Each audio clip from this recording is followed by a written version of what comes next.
carried through.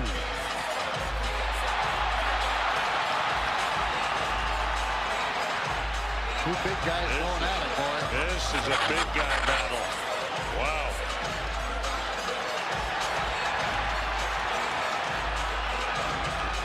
An advantage for the Ranger. Remke had no helmet for Johnston, so those punches are going to hurt a little more when they land. They let them go. One guy's 6'7". How big's Johnston? 6'5"? No, I think he's 6'7" also. Yeah. That's pretty good size. And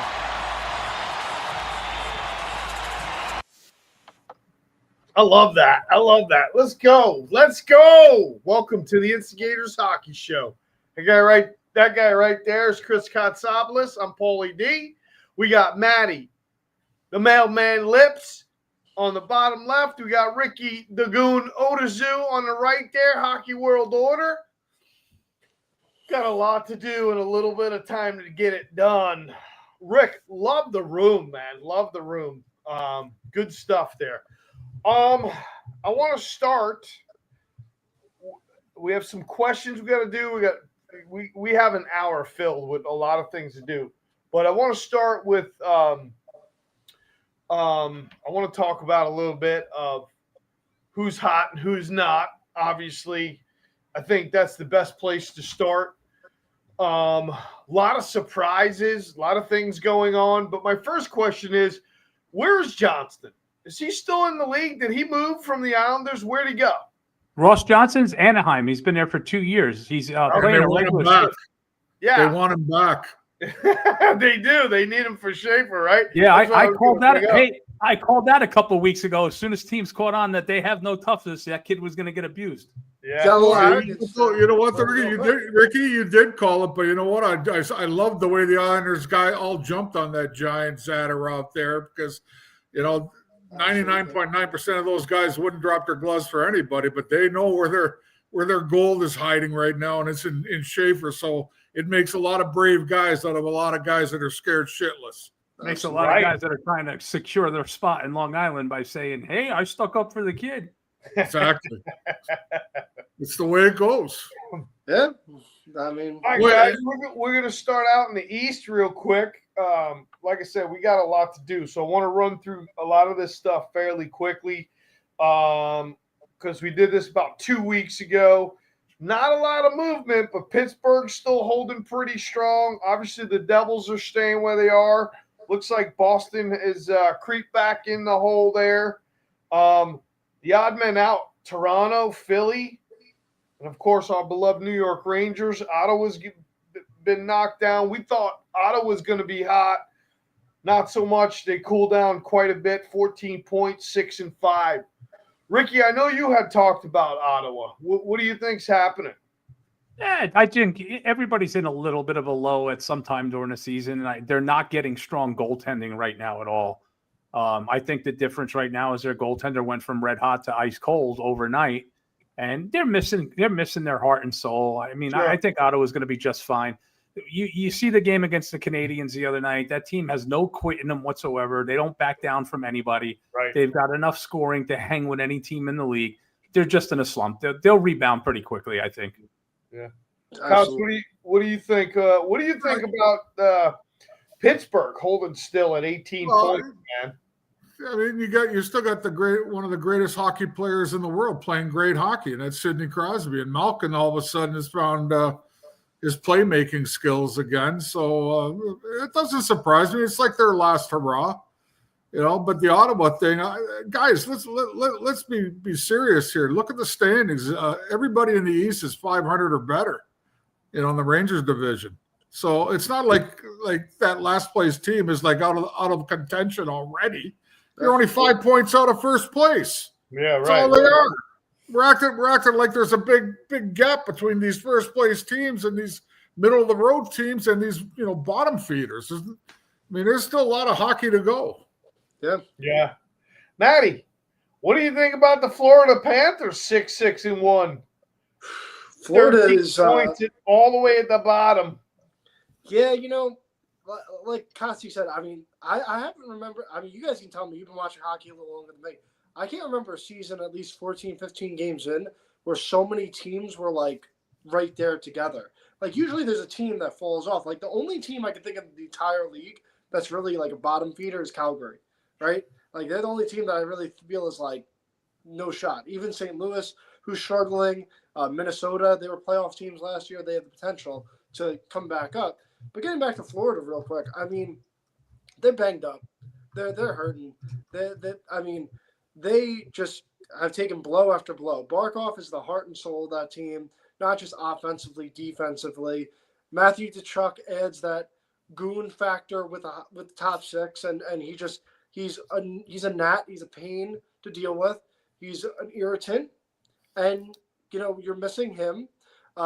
You look at Bennett has been horrible since that new contract, and Verhaeghe hasn't been as good either. So we got a couple of guys that you're expecting to step up in the absence of Barkov and Tkachuk, and now that they have more of a, I guess, bigger role, you see them struggling a little bit.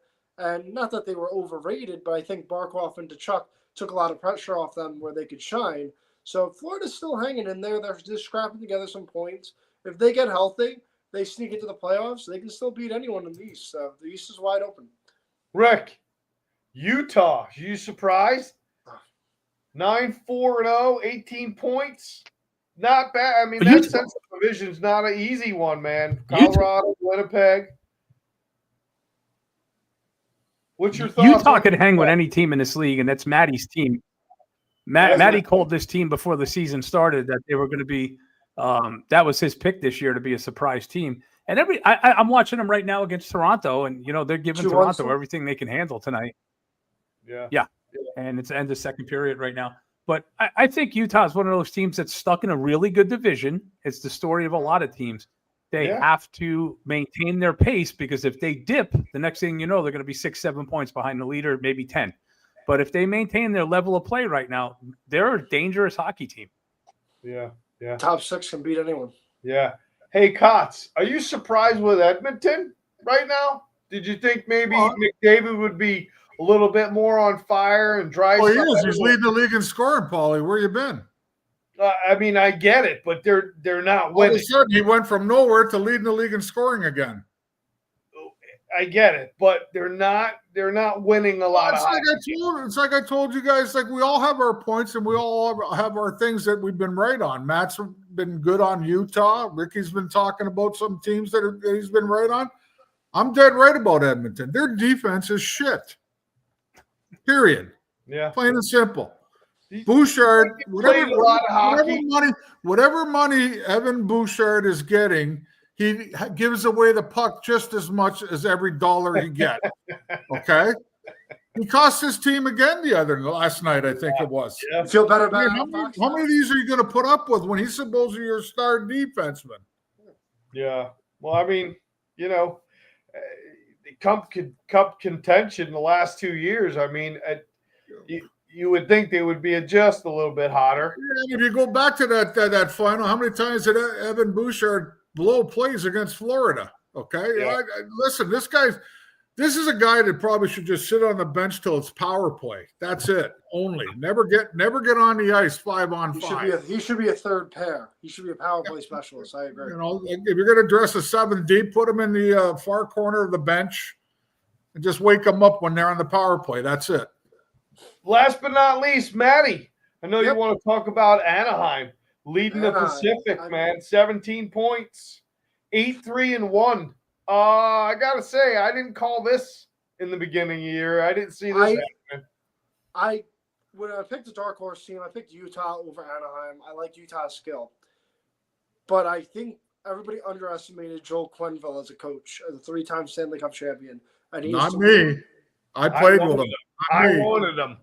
I'm just saying, I think a lot of people underestimated him. I'm just generally around the league.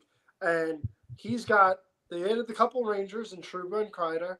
He's got a great mix of youth and veterans.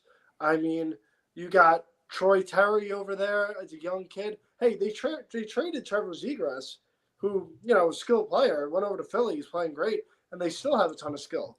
Leo Carlson. I mean, they're just absolutely loaded up and down. Kreider's playing well. Trouba's a +11.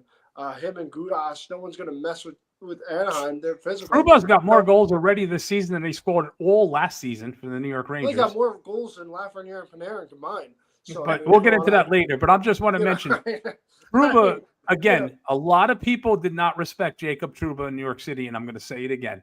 He was late. He was anchored with an albatross around his neck that was not an NHL quality defenseman, and he had to cover for two people at all times, and he's playing with a very steady partner now, and he's back to a Norris Trophy style candidate, whatever you want to say. Calm down, Norris Trophy, my ass. Look at his points. Get that, Ricky. Gots.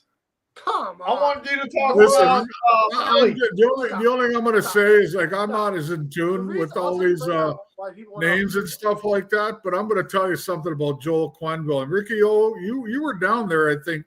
You moved down there, I think, when Joel Quenneville was winning his first Stanley Cups, I believe, with Chicago. Were you? Yes. Do you remember the Nashville Predator series with Chicago? Well, they had so many heated playoff Okay. series. Joel Quenneville, not once, but twice, pulled his starting goalie in the playoffs the first year they won the Stanley Cup in Nashville when they were down 3-0, not once but twice in that series, and his team came back to win the game. What coach do you know in the history of the game has ever pulled their starting goalie, not once, but twice, and his team came back to win both games? That's what I knew right there and then, that Quenneville has a feel for how his team is going at the time and when to make the right move. Okay. Yeah. And I've talked to Joel since then, since he had the little episode with the NHL and the suspension. And I said to him, you got to get your ass back into coaching. He goes, I'm trying to, but they held it against him. And, with that sexual abuse case there in Chicago, they kind of held it against him, made him, bide his time and get back into the NHL. And, perfect situation going to Anaheim. Young team with the right amount of veterans on it. So Queenie knows what the hell he's doing. Trust me. Yeah. Trust What's amazing is that this kid, and they Leo Carson. Too, don't forget. I'm sorry, I couldn't hear you, Matty. I said they still have cap space. Don't forget. They can make a move at the deadline. Yeah, for sure. Yeah. But you got to look at the game that Leo Carson and developed. He's got 18 points, guys. Which one of you said David's pace? Which one of you guys said it last week too? You got Trouba, who loves to take the body. Another guy who loves to take the body is Gudas, Radko Gudas. Paulie wanted Radko Gudas on the Rangers about 5, 6, 7 years ago. Yeah, guy takes no crap from anybody, so they have a physical edge to their game too. Yeah. Yep. I mean, the problem with Trouba, just getting back to real quick with the Rangers, is that he signed for $8 million when he didn't deserve to be an $8 million defenseman. If he was would you turn it down? If they gave you $8 million to deliver mail, would you say no? $8 million? No, I would not take it. The mailman! Blame the general manager. Don't blame the player. I'm just saying. Well, that's why the fan base went against him. And these guys are human. Well, that's hindsight. That's all hindsight now. It's all 2020 hindsight right now, because when we get to the Rangers, we could talk about some pretty bloated contracts there. So let's wait a little while. And we will. Let's all right. So we went to teams. Obviously, we talked about McDavid, who now is leading in points, 21. Nathan McKinnon's on fire. He's got 20 points. He's tied for second, and he leads the league with 10 goals. They beat Tampa last night, didn't they? They beat Tampa last night, I'm pretty sure. I think Colorado beat Tampa last night, right? Oh, yeah.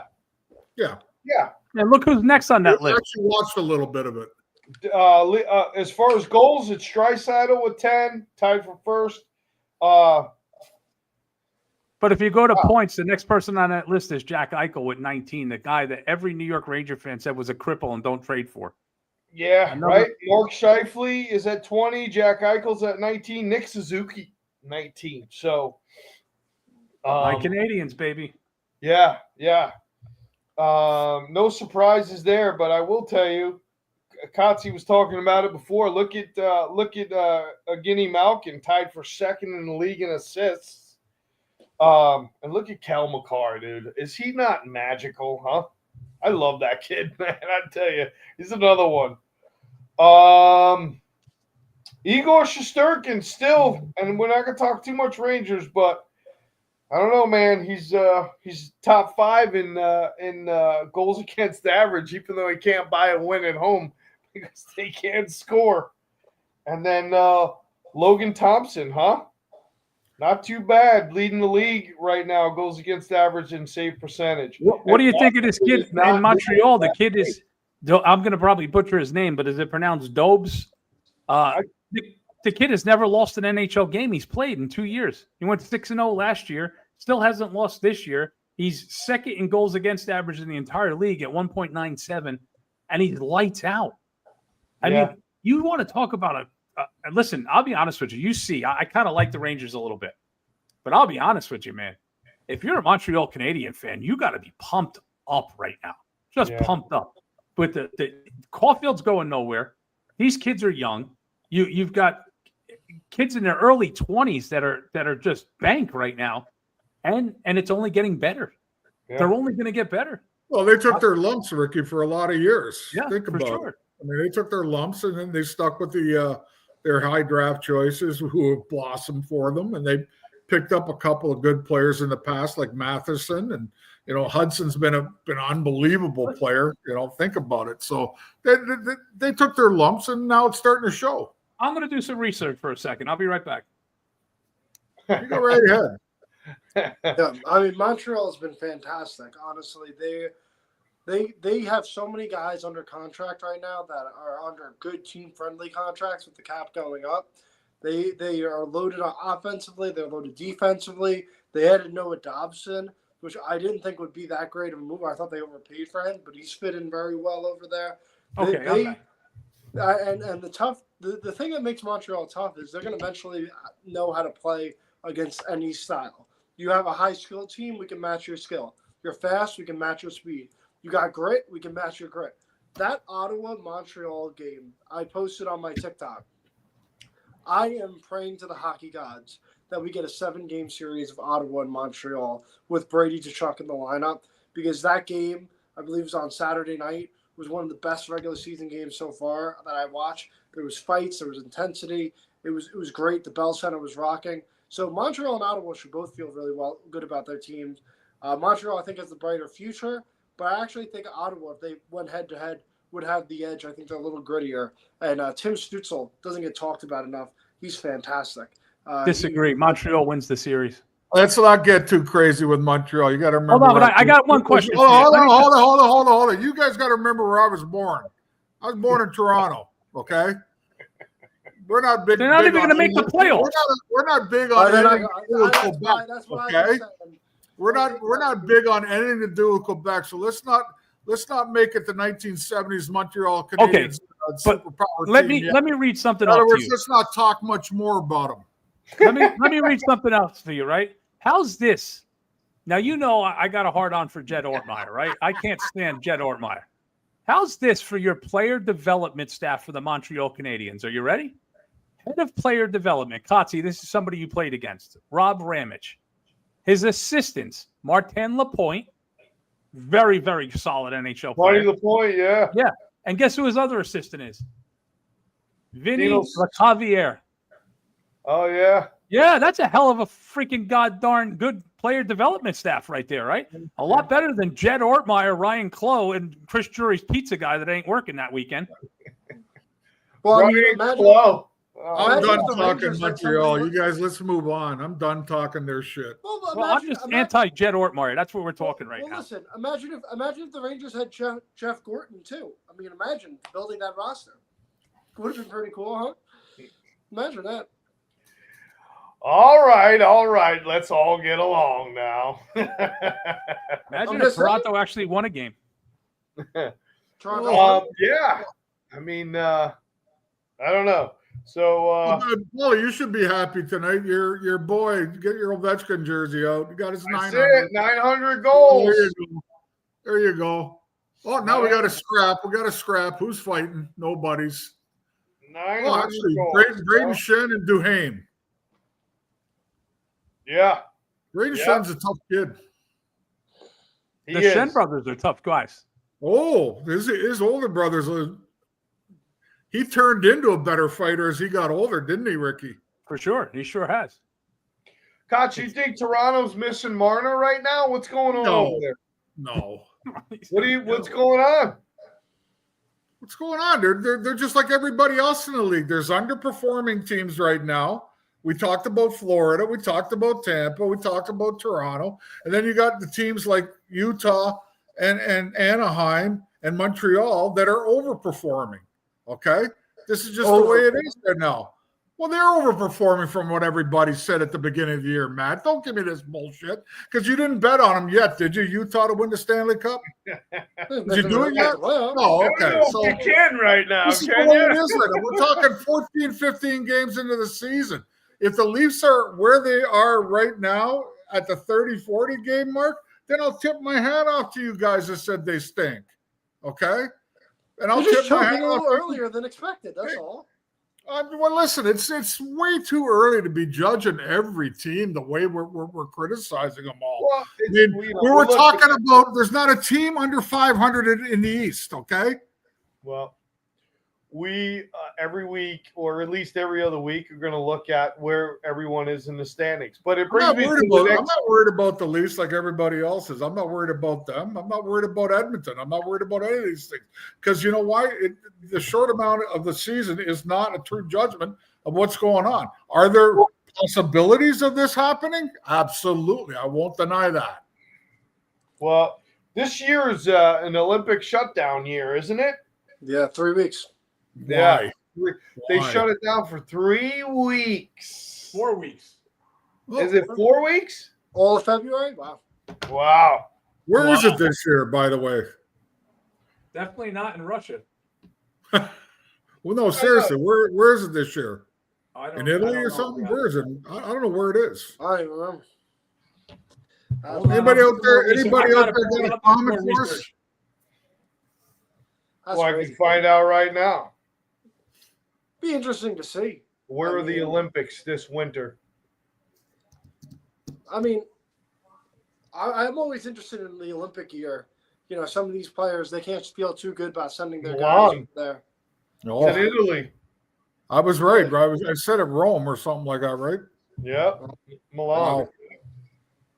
Cortina. Paulie, you gotta go. You gotta go see. Yeah, right. February 6th through the 22nd. So yeah, that's almost 4 weeks, man. Yeah. It's crazy. Wow. So I asked this question on my YouTube channel, on my TikTok. Should Russia be in the Olympics? Do you think Russia should be able to compete? Or at least the Russian players, maybe not under the Russian flag? Yeah. You know, That's a good question. I don't know how to answer that. I'll be honest with you. I don't know how to I say yes, because here's the deal.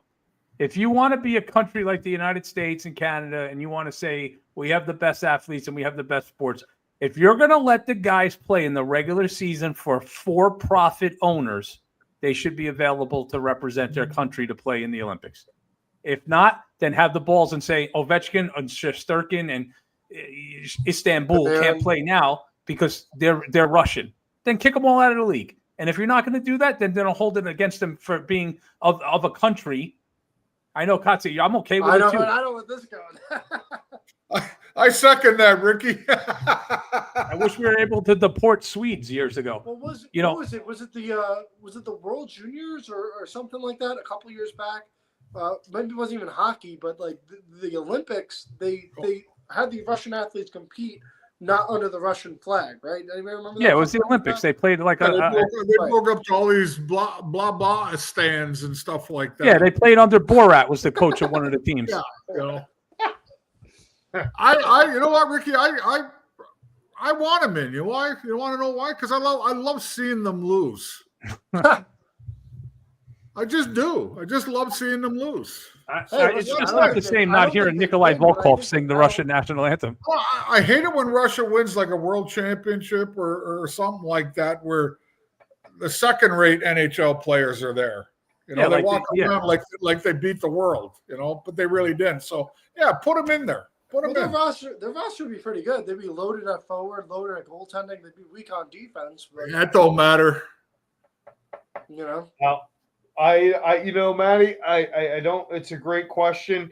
I don't know has that been determined? Are they not in the No, Olympics? I don't think they're going to. They're not in the Olympics. And I think if the they whole- I don't were, think they were in the last one, were They're they? not. that's what I was going to say. I don't think they were in the last one either. And there was PED scandals with the Russian Olympic athletes where they're testing I positive. was surprised, though, You the know. NHL, because the NHL represented the four nations last year, and I was very surprised they didn't have a Russian team. I wasn't. I mean, I mean, figured they weren't you going know. to. I mean, I think Russia's got a better team than Finland, but come on, Bettman. You think Bettman's going to be in the center of any controversy with the whole Russia-Ukraine war? I don't think. I think that's kind of obvious.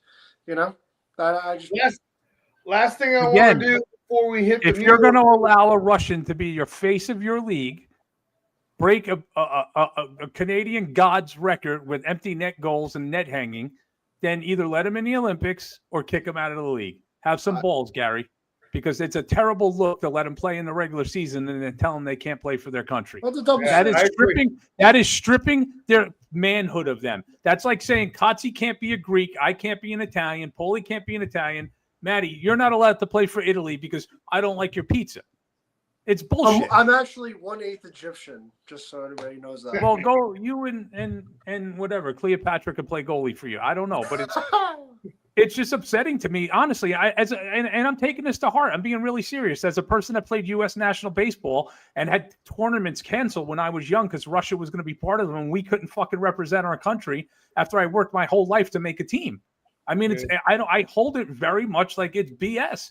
There's nothing. If you're going to let them make American money or Canadian money, right? Our highest paid New York Rangers are Russian. Ovechkin, one of the highest paid guys.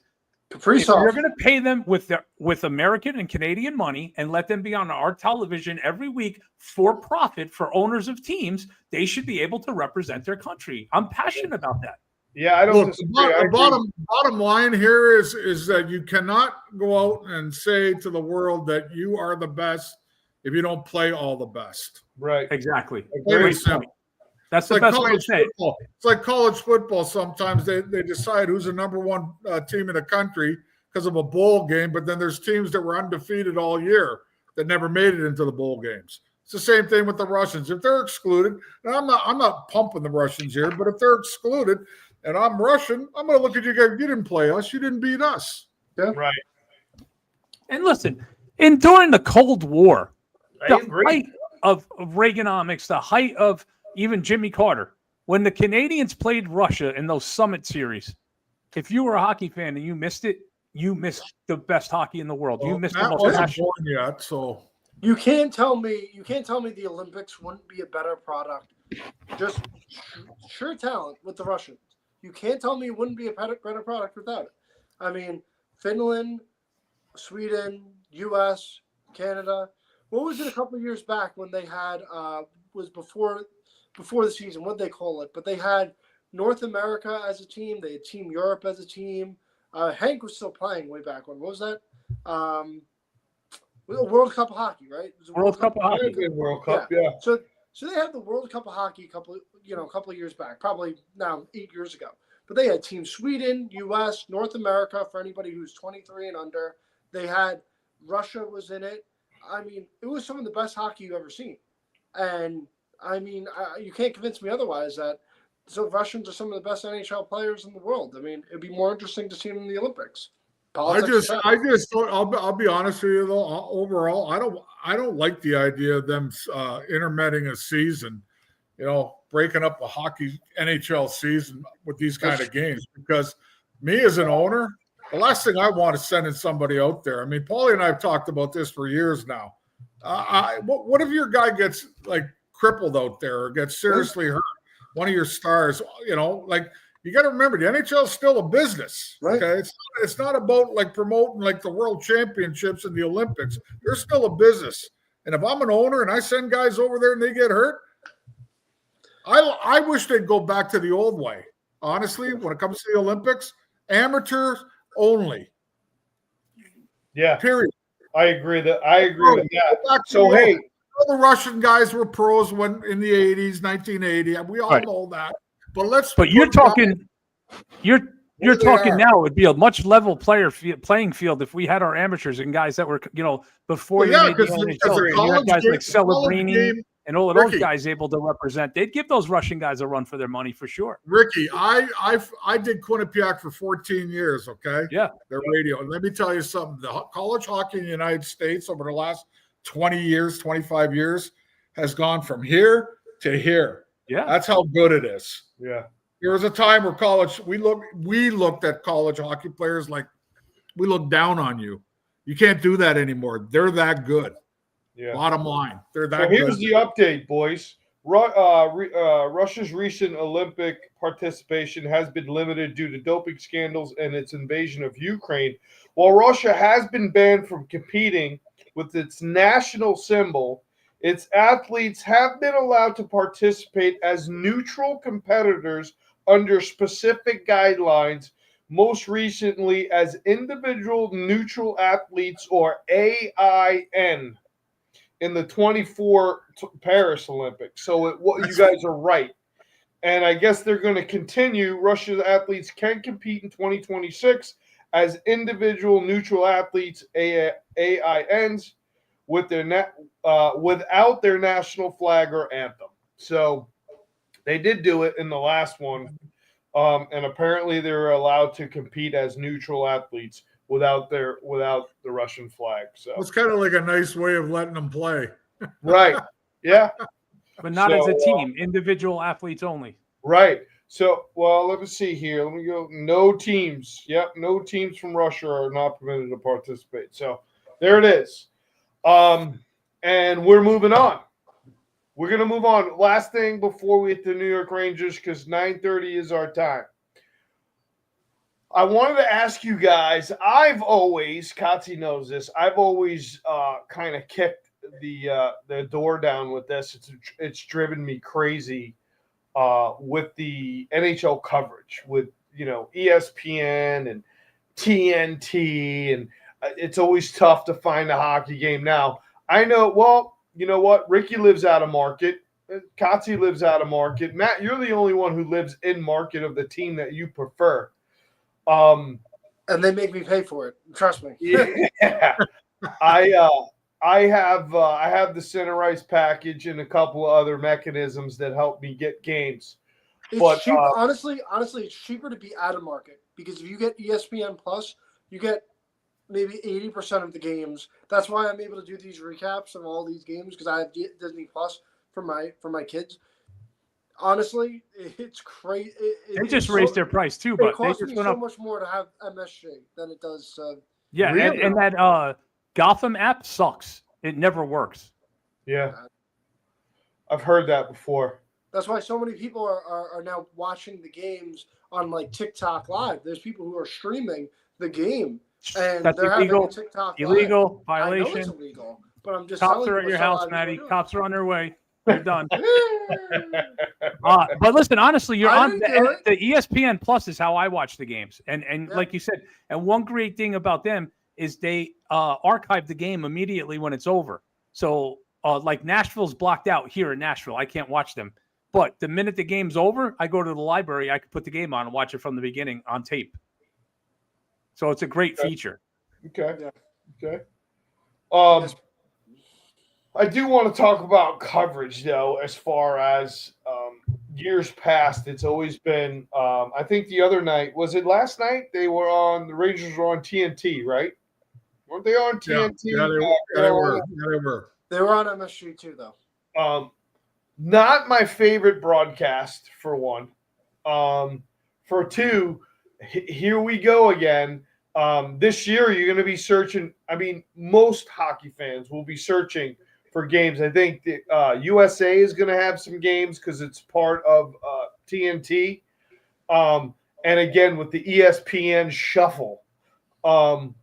At what point do you think, and I don't know, well, again, I know I have center ice. Center ice has changed immensely over the last several years. It used to be where I could watch the homer away, Right.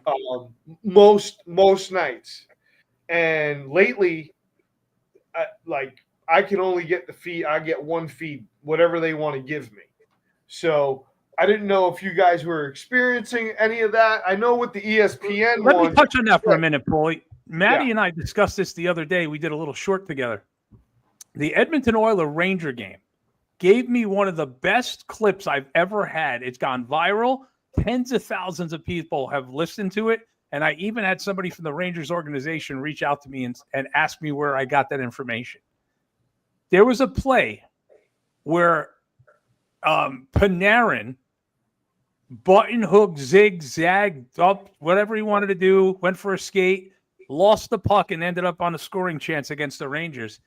And they called out that Adam Fox stopped dead in his tracks and stared down Panarin and said something to him on the ice, which we would have never gotten that comment from a Ranger feed.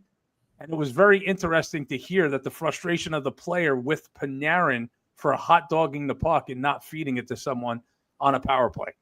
That's an amazing piece of that you would never have gotten with an American broadcast team, nevertheless MSG Network, where they're not allowed to say anything. But sometimes watching the TNT feed or the Rogers Sportsnet feed and the old Canadian, hockey gurus up there, don't hesitate to pull a punch and tell you things that are going on the inside. They're also one of the people who said, hey, Matt Rempe's sister broke the story that Matt Rempe broke his thumb. If you haven't seen it, go to Twitter. And the Rangers never acknowledged that Rempe has a broken thumb. Like, this is just crap that the NHL in New York doesn't have canyones to clean it up a little bit. But we never get a real story out of the New York Rangers or the Islanders or the Devils, ever. Ricky, there's a reason why. Think about what you just said. You're talking about Hockey Night in Canada, which is almost a century old now. You know what I mean? Yeah. Canadians have a better view of how to view a game when it comes to their cameras, everything. They've been doing it a lot longer than USA Network, TNT Network, ESPN, NBC. I watched some of these games over the last 10, 15 years on whatever station it was down here in the United States, and I'm like, who the fuck are these cameramen? Why is the camera so far away from the rink?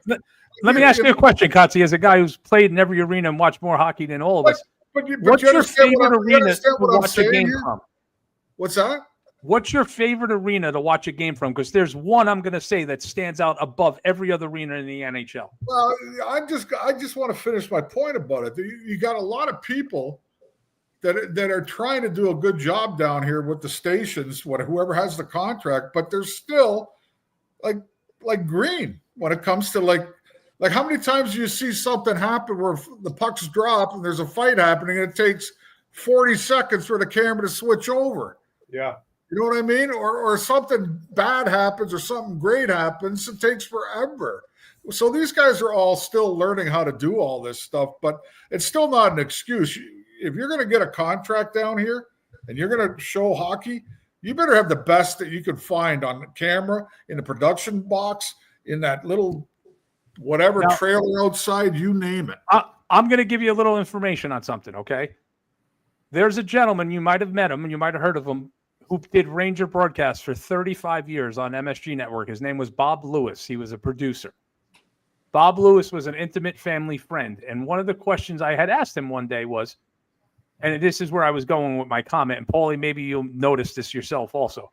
The best arena in the NHL to watch a hockey game on TV from is the Calgary Saddle Dome. If you ever notice, the lighting is perfect. The camera placement is perfect. They don't miss a shot anywhere, and the cameras are lower. So one day I asked Bob, why is it so much better watching a game from Montreal or Calgary than it is Madison Square Garden or the Meadowlands at the time, whatever it was? And the answer was amazing to me because I never thought of it, and it's the simplest answer ever. Those arenas were built with hockey in mind and hockey sightlines in mind, where all the American buildings are built as multi-purpose arenas and don't have the same sightlines built into the building. Yeah. But if you don't have the sight lines, why don't you do something about it? I agree. Yeah, I agree, Kotze. I agree. That makes a lot of sense. Now that you say that, that makes total sense. You're right. Those arenas were built for hockey. Watch a game from Calgary, and it's like literally you're sitting on the bench watching a game. It's my favorite place to watch a game on TV. Yeah. Yeah, that's awesome. That's all. That's a really got another fight going, Kotze. There. That's a good piece. So I'd be interested to see that clip that you talked about too, Rick. But okay, well, I mean, it's 10:09, and I have a lot of questions. So we're going to start with the Ranger questions first. These are given to me by Beth. She's been posting every week and every day for, people want to hear their questions and us obviously answer them.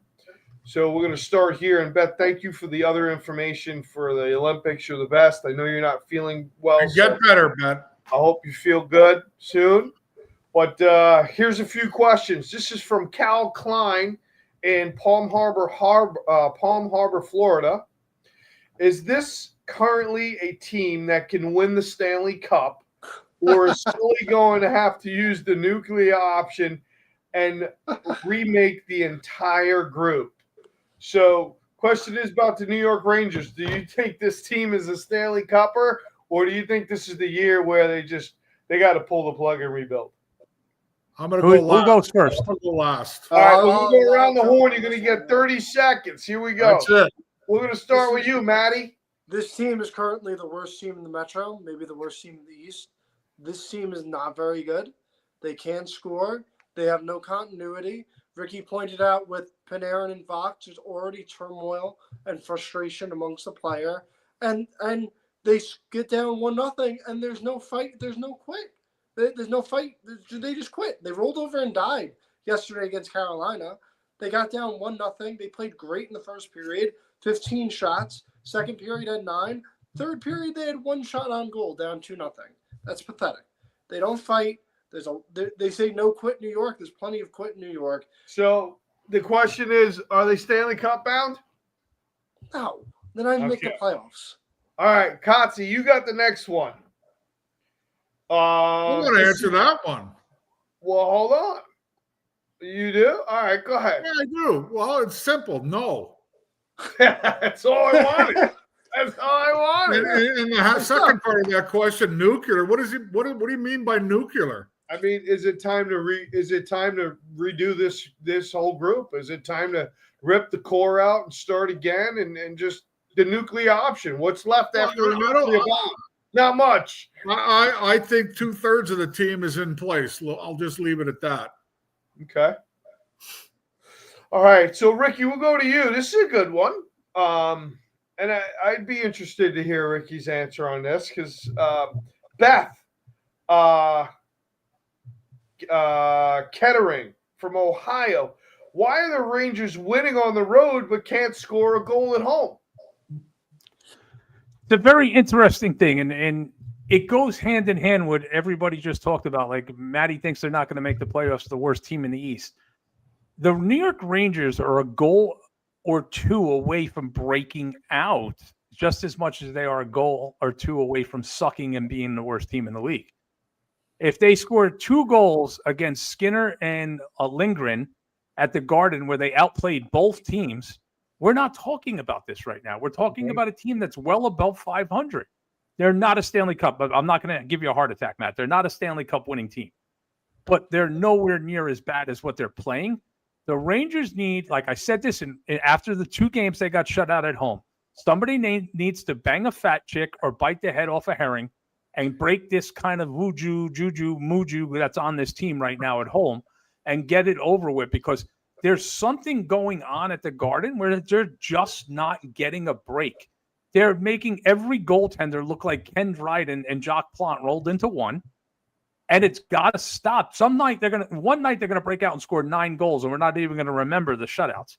But until that happens, I don't know what's going on. Yeah, Kotz, I want you to answer that question too. Why are the Rangers winning on the road, scoring on the road? They have a great road record. What are they, 6-1-1 on the road, I think? And they just can't do anything at home. Well, I'm going to go back a few years. If you remember, Paulie, when we were doing shows, how many games did the Rangers not start off good under Lavalette, under Gallant, under Tortorella? It seems to be a problem. It's not an intimidating place to start anymore, period. So the road is a different place for an NHL team and any team in pro sports, because you're getting away from everything. You don't have the pressure of the media on you, believe it or not. They're not all over the place on the road. So the guys are a little bit more free in their mind. Okay. When they get back home and they start to squeeze the stick a little bit, they're starting to, overreact themselves individually. I mean, I'm not going to shit on them right now. I think everybody expected me to crap on them big time. As bad as they've been, look at it this way, as bad as they've been, they should be like 2 wins, 10 losses, but they're not. They're actually 500. Yeah. So I'll cross my fingers and hope that they bust out of it soon. That's all I got to say about it. It's just these guys are pressing at home, plain and simple. All right, Matty, you and I are going to do this one. Jennifer from Colorado. Do you expect changes to be made considering they're winning road games but have no offense at home? So I guess the question is, are we expecting the Rangers to make some changes here sooner rather than later? In regards to the roster or the lines, I think roster. The roster, honestly, Sullivan's rolling out the same roster whether they're at home or on the road. And maybe this team bonds on the road and they're there for each other. Maybe they get a lucky bounce here or there. But to be honest with you, you got Connor Sheary playing third line minutes. He didn't play in the league. Parson's playing Taylor Radish. And you know what? That line has been more productive than any other line. So I don't get the difference between home and road. I don't believe there's a difference between home and road. Okay. I think it's just a matter of psyche. And I think they just are not playing to their potential. And I think this team is I just don't think they're good enough. I think a lot of their guys, a lot of their 30-year-old overpaid players are just past their prime, just not good enough. Cox, last night the Rangers came out in the first 10 minutes. They looked like they were going to blow the game wide open last night. I mean, they threw everything in the first 10 minutes they could at the goaltender. I thought they looked dynamic. There was shots, there was passing, there was all kinds of stuff.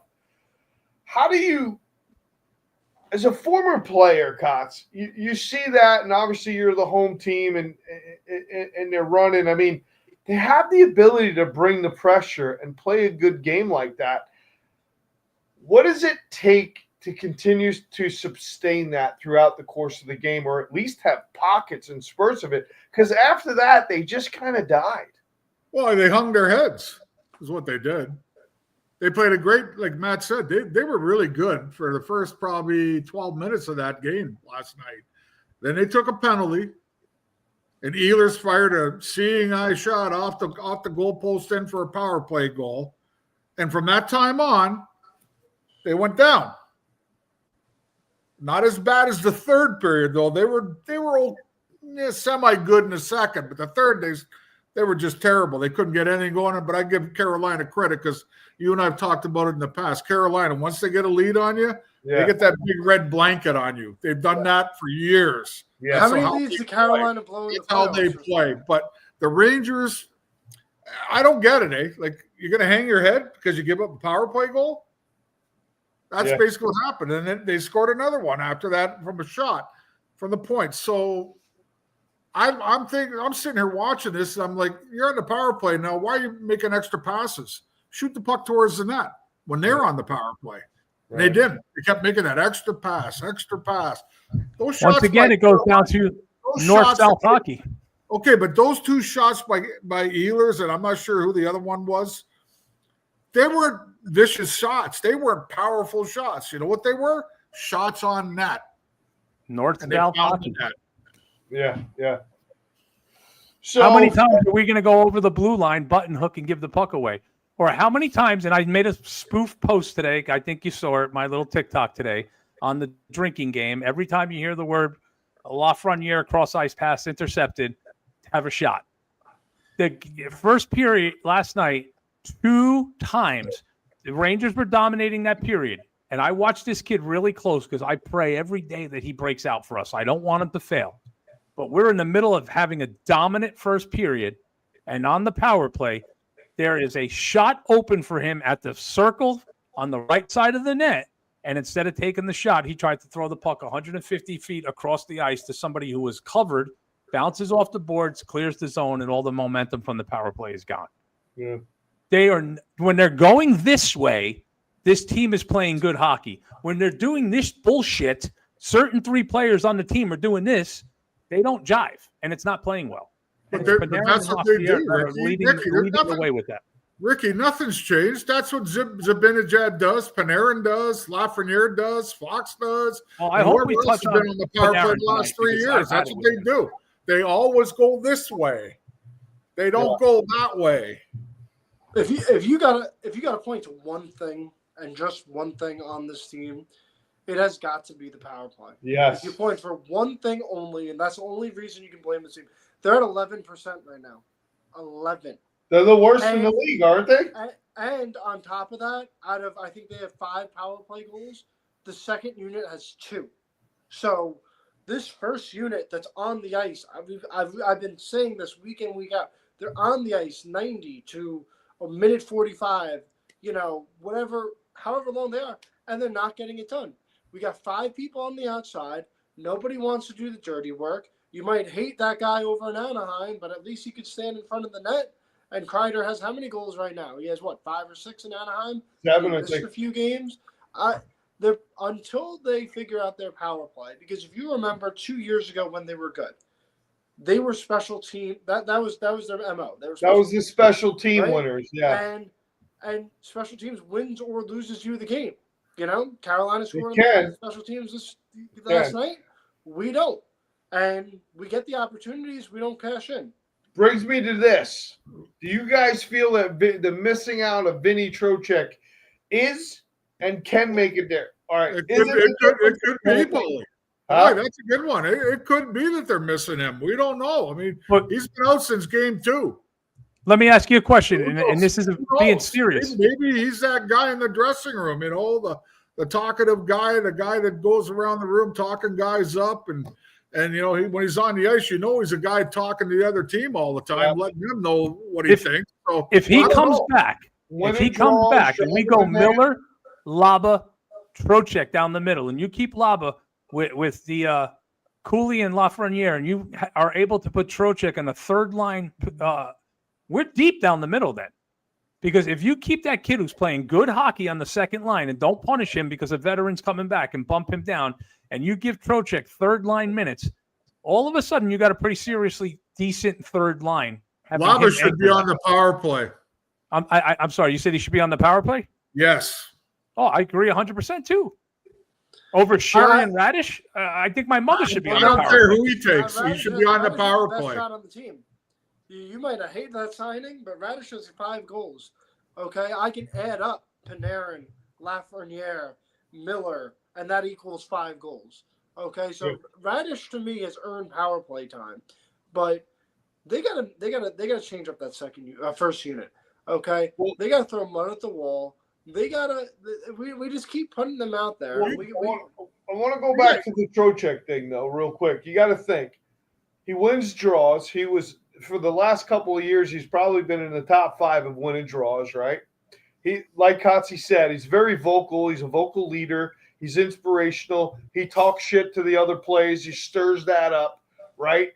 And he does score the garbage goal. He's got good hands. Let me ask you a question. How about Trocheck, Edstrom, and Radish as your third line? And keep Rempe when he gets back with Carrick, and play him with Sherry, and you got a really solid 4 lines right there. Or put Berard. Get Berard up here. I mean, I'm tired of Sherry and Parsons. I don't know. I don't even want to touch on that subject because it's an hour-long debate why they're not here. God only knows. Perreault has scored 5 straight games. They're not going to be here in bunches until they decide that they're going to blow it up. They're going to let these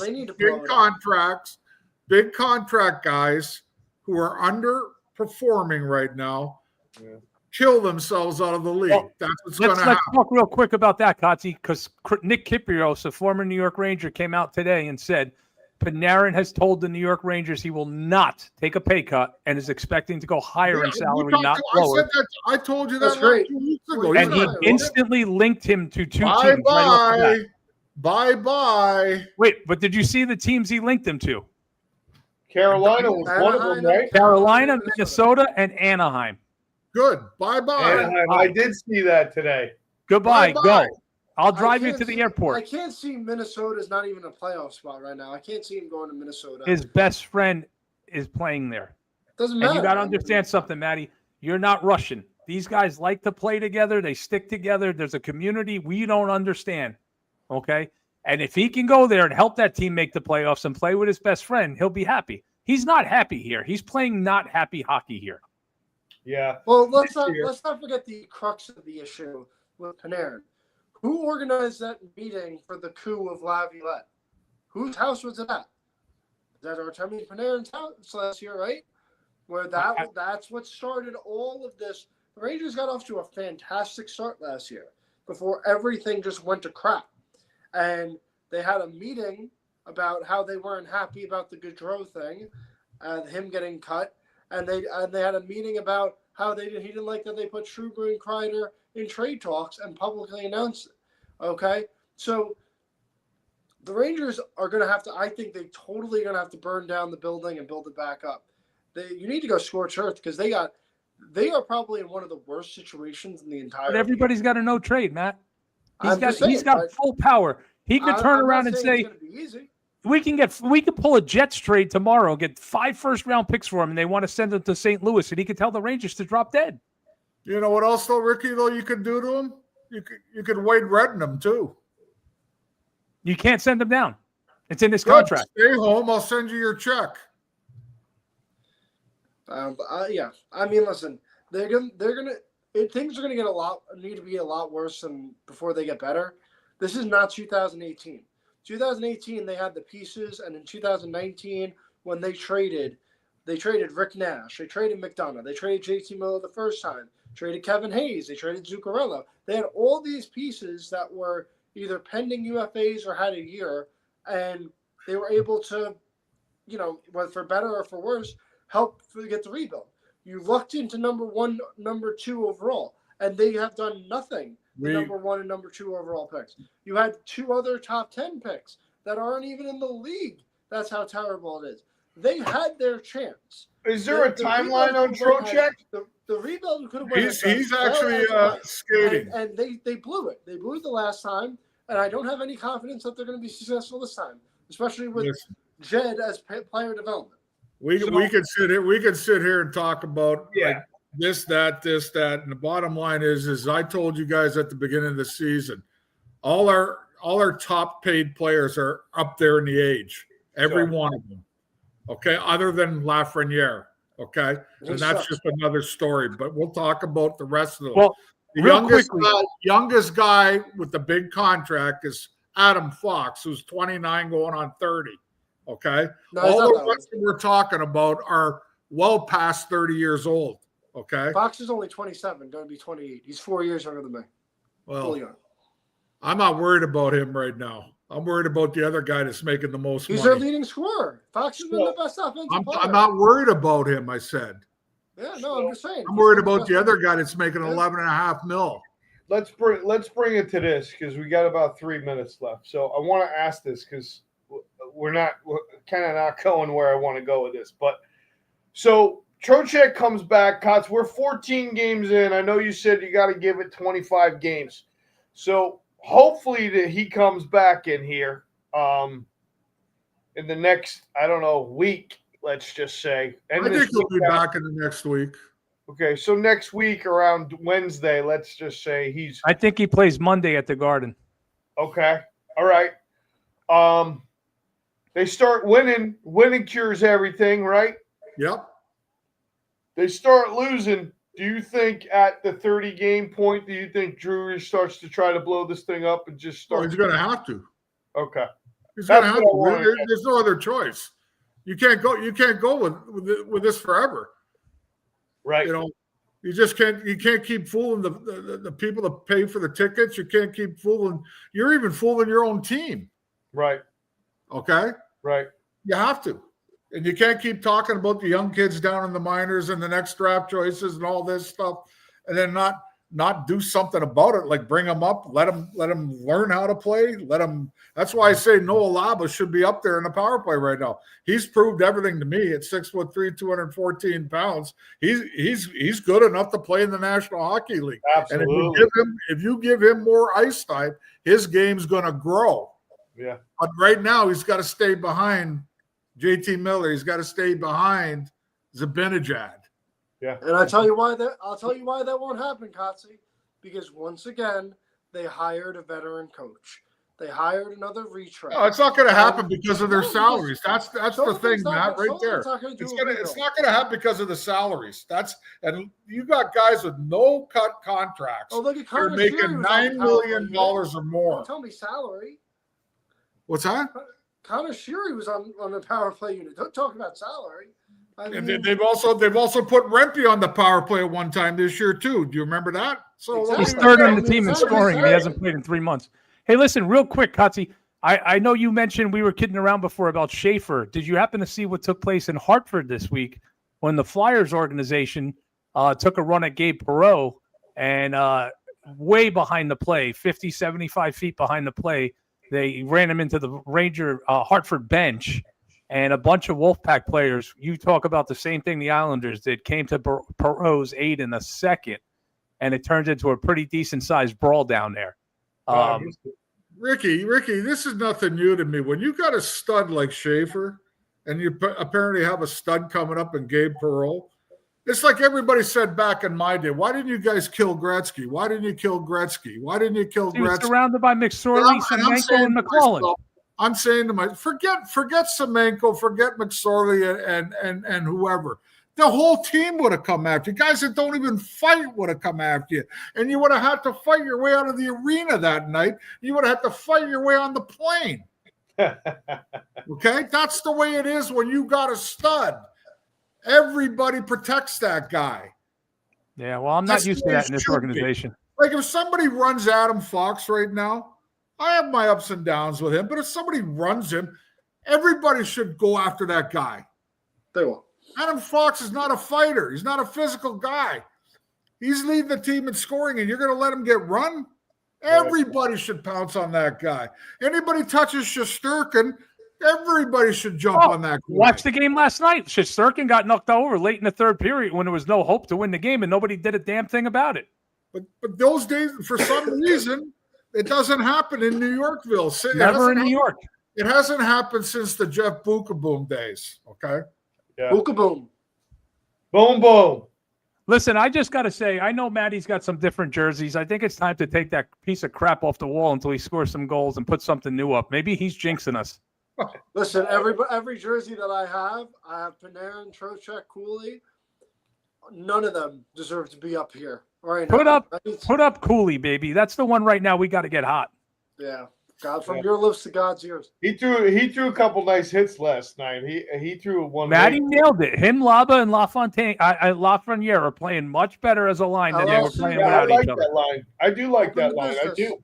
You know why? Because they're three young guys. That's why, and nobody's superior to another. So they're gonna click. Where you put those young guys on a line with Panarin and Zibanejad and some of the older guys, they get submissive and, okay, I'm going to make this guy a better pass and I'm going to do this. I'm not going to do stuff on my own because these guys are the veterans. That's how it works, Ricky. And I agree. That line, leave it together, please. So, Kotz, you're the captain. You're the captain of the team. What needs to be said? I know JT was pretty adamant last night, and I like JT. I think he's doing what he can as a captain. Obviously, it'd be nice if he was a little bit more on the scoreboard or something. But you're the captain of this team. What's the conversation here? Well, if it was me, I would be pretty firm with everybody. I'd be sitting there going player by player. Know your purpose on this team. This is what you're here for. Do your job. Nothing more, nothing less. In other words, Panarin, you need to score. You need to put points on the board for us. Right. That's why you get paid the big bucks. the fourth liners. You know what you're supposed to do. And if you happen to add offense, great. But go out there and grind, wear down the other team. Vice versa. Same thing with your third pair of defensemen. You know, I would go by everybody, including myself as a captain, say, am I doing what I'm supposed to be doing? That's what it comes down to. Otherwise, here's what's going to happen, guys, whether we want to believe it or not. If this continues, these guys that are supposedly so close together as friends, it'll be bye-bye. Ships passing in the night. One's going to be traded here. Next one's going to be traded there. This guy's going to be gone. And all that hunky-dory friendship you've had for 3, 4, 5 years is bye-bye, out the window. Yep. And it did start. And Matty, I'll say it. It did start last year with Trouba. And it started with Kreider this season. Yeah. It's inevitable. It's inevitable. Yeah. Yep. All right, boys. Any final thoughts around the horn here? Ricky, you got anything you want to add to the final minute? Oh, I'm sorry. I'm just being attacked online by another show right now, so I had to get into a little verbal war.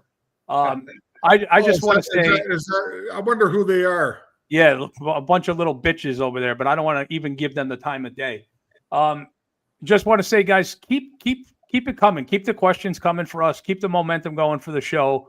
Yep. Keep listening. I got family members listening to the show that love it. They tell me tomorrow morning I'll have 10 or 12 DMs in my box saying, I love this. The point's great. Kotzi's so passionate.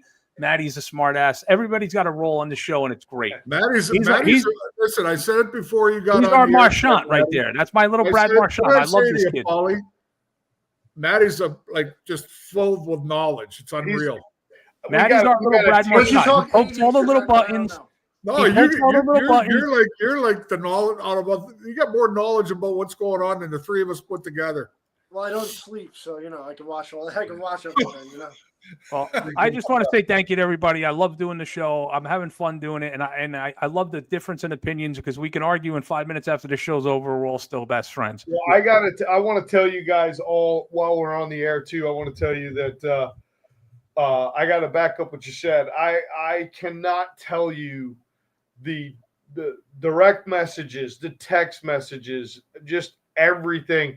People are loving the show. They love that we brought you two guys on. They like, that and same thing, Ricky. They get passionate. They're like, well, why did he say that? And why didn't you say this? And so they're loving it. They really enjoy the dynamic. Maddie, is the mailman. I love that name for him. I know the lips is, it's in there, but you are, man. You're constantly delivering, brother.